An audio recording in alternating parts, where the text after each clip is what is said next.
এক মাস ধরেই এই লাউটাকে আমি বাজারে খুঁজতেছি, কিন্তু যখনই বাজারে যাই এই লাউটা আর থাকে না। ভাগ্যবশত আজকে পেয়েই গেলাম। তার কারণ হচ্ছে আমার ছেলেটা মাসকালাই ডাল দিয়ে এই লাউ রান্না খেতে চাচ্ছে। সাভার এলাকার আর ধামরাই এলাকার স্থায়ীরা এই খাবারটা খুব বেশি পছন্দ করে। বলতে পারো এটা ওদের ঐতিহ্যবাহী একটা মজাদার খাবার। যাই হোক, আমি এখন মাসকালাই ডালটা ব্লেন্ডারে গুঁড়ো করে নেব। আমি কিন্তু ব্লেন্ডারটা শোকেসে তুলে রাখি, তার কারণ হচ্ছে আমি ব্লেন্ডার সবসময় ইউজ করি না।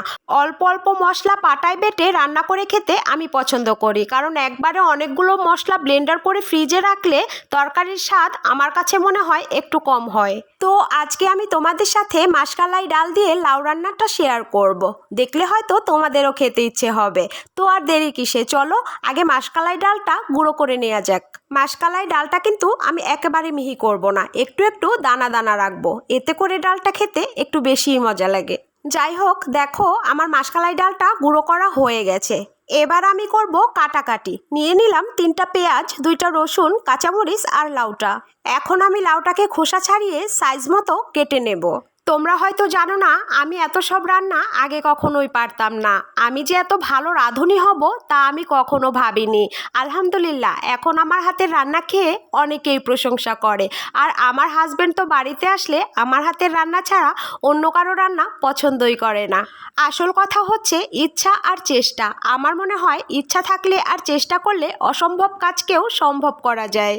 যাই হোক, তোমাদের সাথে কথা বলতে বলতে আমার কাটাকাটি প্রায় শেষ হয়েই এলো। দেখো আমার সব কিছু কাটাকাটি হয়ে গেছে। আমি কিন্তু রসুন দুটো আস্ত রেখেছি। অনেকের মনেই প্রশ্ন জাগতে পারে রসুন আমি কেন আস্ত দেই।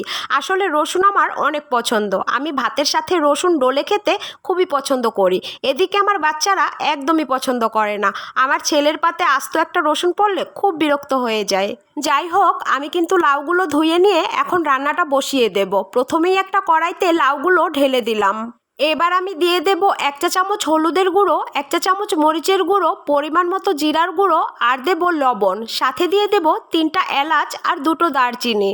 এখানেই শেষ না, আরও দিয়ে দেব অল্প পরিমাণ আদা রসুন বাটা, পেঁয়াজ কুচি, কাঁচামরিচ, ছুলে রাখা রসুন দুটো আর দিয়ে দেব হালকা করে সয়াবিন তেল। এবার আমি দিয়ে দেব মোটামুটি অনেকখানেক পানি, যেহেতু এটা ডাল দিয়ে রান্না হবে। দেখো পানি দেওয়ার পর কড়াইটা অনেক ভরা ভরা হয়ে গেছে। আমার মনে হয় রান্না করতে একটু কষ্টই হয়ে যাবে। যাই হোক, এবার আমি ঢেকে দিয়ে রান্নাটা বসিয়ে দেব। ফিরে এলাম 10 মিনিট পর। দেখো কত সুন্দর করে টকবক করে বলক আসতেছে। আর লাউটা মনে হয় সেদ্ধও হয়ে গেছে। হ্যাঁ, লাউটা সেদ্ধ হয়ে গেছে। এখন আমি মাসকালাই ডালটা সুন্দরভাবে দিয়ে দেব। ডালটা কিন্তু অল্প অল্প করে ছিটিয়ে ছিটিয়ে দিতে হয় আর নাড়াচাড়া করতে হয়, তা না হলে ডালটা দলা বেঁধে যায়। আর দলা বেঁধে গেলে তরকারির সাথে ভালোভাবে মেশে না, খেতেও ভালো মজা হয় না। যাই হোক, আমি ডালটা দিয়ে আরও কিছুক্ষণ ঢেকে জাল করে নিয়েছি ডালটা সিদ্ধ হওয়ার জন্য। দেখো ডালটা কত ঘন হয়ে গেছে, তরকারির সাথে একদম মিলেমিশে টইটুম্বুর। এবার শুধু বাগারের পালা। বাগার দেওয়া হয়ে গেলেই হয়ে যাবে আমার লাউ তরকারি রেডি। আমি পেঁয়াজগুলো ভালো করে ভেজে বাগার দিয়ে নিচ্ছি। আচ্ছা, এবার একটা কথা বলো তো, এই তরকারিটা তোমাদের কার কার এলাকায় রান্না হয় আর তোমরা কে কেমন পছন্দ করো কমেন্ট করে অবশ্যই জানাবে। আমার কিন্তু এই তরকারিটা ভীষণ ভীষণ পছন্দ। যাই হোক, দেখো আমার লাউয়ের তরকারিটা একদম রেডি। এখন শুধু খাওয়ার পালা। তোমাদের যদি খেতে ইচ্ছে করে তাহলে কিন্তু রান্না করে খেও। আমার খাবারের দিকে একদম নজর দেবে না, আমার কিন্তু পেট খারাপ হয়ে যাবে। যাই হোক, সবাই ভালো থেকো। আল্লাহ হাফেজ। আবার কথা হবে পরের কোনো এক ভিডিওতে। Bye bye.